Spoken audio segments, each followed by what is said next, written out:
UFC Vegas 100, Carlos Prates versus Neil Magny. Welcome to the Funk and Flex MMA betting breakdown show. As you can see, since Wednesday's show, the supporting cast has changed a little bit. And even in the middle of filming, I have found out that we have lost the Sopaj versus Tercios fight. So we really are left in a place where this card is looking weaker and weaker as time progresses. And in UFC's eyes, this has got to be in total shambles for the 100th Apex event. Luckily, I'm still locked in. I've done my tape study, and I'm ready to break this fight down. But before we jump into that, let's go ahead and recap over the amazing week we had last week at UFC Edmonton. We swept the confident pick section. Zalal, Romanov, Gibson, and Moreno all cashed the money line, as well as the lock of the week in Jasmine Jasdavicius. And even though we only went 1-4 in our DGen props, if you were to throw a unit blindly on each one of these plays, you'd still be up 13 units off of the one we cashed. On these DGen props, guys, it only takes one, so make sure you're just sprinkling a little bit. That Jourdain by sub at plus 1600 was a nice little addition to the card. For the prelims recap, you can see the Petrovic money line and subs started off the card a little cold, but to be honest, I really felt like we got robbed on that Petrovic money line. It was a very close fight, but going into the decision, I may have been biased, obviously, with the unit on that bet, but I did feel like she did enough to win that fight. Cody Gibson was an absolute lock on the money line, and even though he was in the position to get a couple different submissions on the night, he didn't get it done, but that money line was no sweat at all for those two units. Armfield is another one I felt got robbed. Seri Sidi just did not look as good as Armfield did to me in that fight. In any of the exchanges, I thought Armfield landed the more damage, and I think that Sidi may have gotten a little bit of home field love from that. But on to the next one. Romanov cashed us, didn't quite get the KO. Had him hurt a couple times in the third round, and even at the end of the second when he started letting his hands fly. Yusuf Zalal is an absolute monster, and that fight went exactly how I thought it was going to against Shore.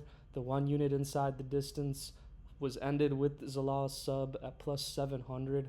We were up over 8 units just on that alone, and then the Jourdain money line hit right after that. With our losses, we were up 8.25 units on the prelims, which was a solid start.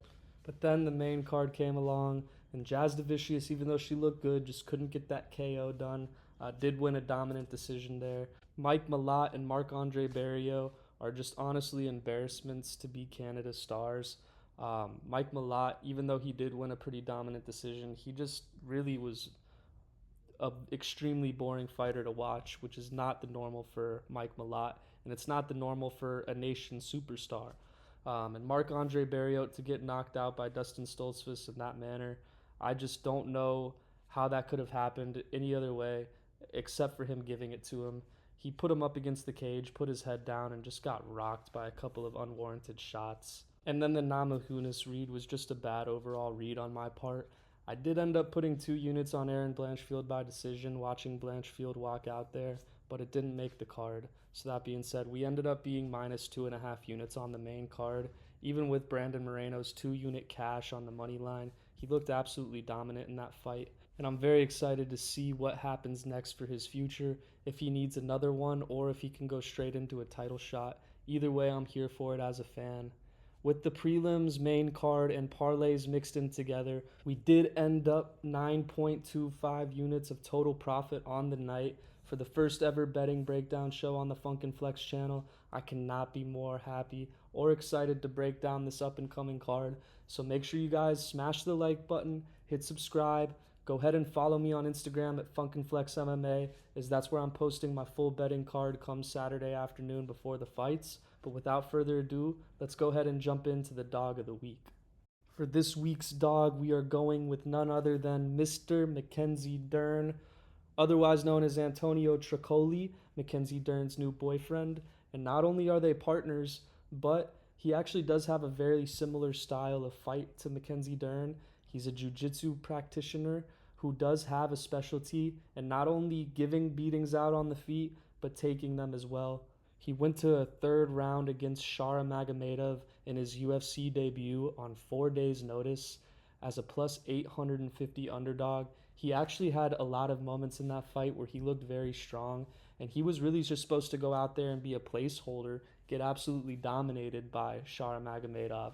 And while Magomedov did get the highlight KO in the third round, Tricoli had moments of that fight where I thought that he could have capitalized and, made more happen, make bigger moments out of the few positions that he had Shara Magomedov in up against the cage. I think he had over 4 minutes of control time. And while that won't be as easy to do against a wrestler and forward pressure guy like Tresean Gore, I think it'll be much easier to strike and get his hands going. And for Antonio Tricoli, I don't see Tresean Gore having the power to put him away. So for me, it's the clear dog pick today. Give me Antonio Tricoli. For the confident picks section this week, I'm starting off with my guy Damon Blackshear. And while he did come off of an underwhelming performance against Montel Jackson, I do think that this matchup favors him much more and a significantly less power puncher in Cody Stamann. Cody Stamann does have pretty good takedown defense, so this fight does scare me a little bit as I think Blackshear's best path to victory is his grappling. I do think that he's the better striker in this scenario and maybe better overall fighter. So give me Damon Blackshear. For the second most confident pick, we're going Jillian Robertson. I think that they gave her an absolute can of a matchup against the veteran Luana Pinheiro. And Luana Pinheiro has just been showing that it's so easy to dominate her on the ground, take her down. And with these new 12-6 elbow rules, I think that Jillian Robertson might be in the perfect position to show her dominant top control. And I do see her getting a ground and pound KO here, if not at least a decision. For the third most confident pick, I'm going with my guy Chuck Buffalo. I'm not going to be too hard on him for getting that KO liver shot against Carlos Prates. I mean, Prates is just starching absolutely everybody, and Radke really did have his moments with some exchanges early on in the fight. I think that he's going to be able to clinch Semmelsberger and really just take it to him. If Semmelsberger is able to take Radke to the ground, there's no question in my mind that Radke's the better grappler. And I think Semmelsberger really's best attribute to this date has been just his tough chin and willingness to go forward even after he's taking a beating. Unfortunately, I think he is fighting for his job on this one, and I'm going to have to take Chuck Radke for minus 170 money line on the confident picks. And lastly, Denise Gomes, my final most confident pick. If anything, the lock of the week, Junior. I'm really big on Denise Gomes in this spot. I think coming back as a 24-year-old fighter after her last loss in a very close fight against Cornoli, I think that she is in an absolute lock of the week matchup against Kowalkiewicz. The only thing is I think a lot of people are juicing this line with parlays and stuff like that. I don't know if she should be a minus 575, which is why she's not the lock of the week. However, she is fighting against a Karolina Kowalkiewicz who does like to quit when she gets hit, and Denise Gomes is the type of fighter that's going to keep that pressure in your face late into the fight, and I wouldn't be surprised if she does get a late KO or win that hard fought out decision, kind of like Jillian Robertson. Either way, give me the better overall fighter, the younger, more improving fighter in Denise Gomes. Up next, the lock of the week is not a normal lock of the week in the sense that I don't normally put someone who's making their UFC debut as the lock, but Mansour Abdul Malik is that guy. He really does have intense pressure and insane knockout power at this weight class. I just don't think that Dustin Todorovic is going to be able to take the shots that Mansour Abdul Malik is going to be able to land early. To me, this is a classic KO artist versus a UFC fighter who the UFC is trying to get rid of because he does get chinned early. So they're feeding Dustin Todorovic to Mansour Abdul Malik. I think that minus 185 KO number for Mansour Abdul Malik is another lock. I probably will be playing this by KO instead of the money line like I did to Jazz Davicius last week. It didn't end up working out for me, but in this spot, I think that it's way more likely, and it's even a slightly better number, but still Todorovic just does not have the chin to take the shots from Mansour Abdul Malik, and I don't think that Todorovic has the finishing ability to finish this young prospect. So go ahead and give me Mansour Abdul Malik as my Funkin' Flex lock of the week. And with that bar, we will transition to the degenerate props play. I do apologize ahead of time, guys. I do like the degenerate props, but for me, they're just not as sharp. And same with the parlays this week. They just don't feel as sharp as I've just been constantly readjusting to some of these fights that got canceled that I actually really did like. I liked Cody Garbrandt against Miles Johns. I loved Nicholas Dalby against Zaleski dos Santos. But unfortunately, it's kind of the nature of the game that we play and bet on. With this sport, you never know what's going to happen. Injuries, sickness, with weight cuts, stuff like that always happens. So that being said, I do really like the Robertson KO prop here. I think that she's going to take those new rules into advantage, whether it be the 12-6 elbows or the knees to the head of the grounded opponent. That one hand on the ground isn't going to cut it anymore. And Robertson has shown that she has a nasty offensive wrestling game.